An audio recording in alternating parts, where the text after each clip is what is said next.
Bayan, may bagong reforma mula sa Department of Migrant Workers para mas mapangalagaan ang ating mga OFW domestic workers. Ito ang BMW Advisory No. 25, Series of 2025 o ang Adoption of the Enhanced Reform Programs for Filipino Domestic Workers and Promotion of Their Rights, Dignity, and Welfare na naghahatid ng mga pagbabago gaya ng una, mas mataas na sahod from $400 to $500 minimum monthly wage.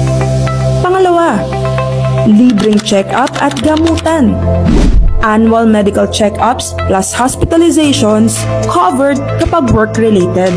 Pangatlo, know your employer protocol.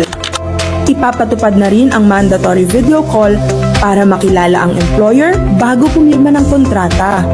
Pang-apat, pagpapatibay ng programang Kumusta Kabayan? Regular digital check-ins para siguradong safe ka abroad. Pang-lima, upskilling and career mobility. Test the training sa caregiving, hospitality, digital literacy, at iba pa.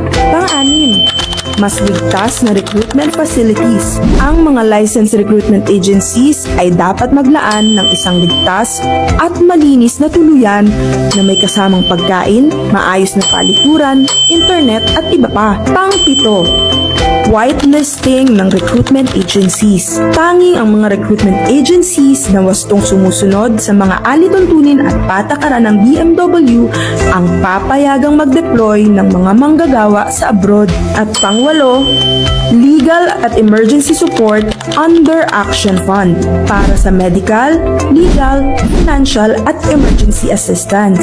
Kabayan, sa bagong Pilipinas, kasama mo ang BMW sa pagprotekta ng iyong karapatan, dignidad at kinabukasan.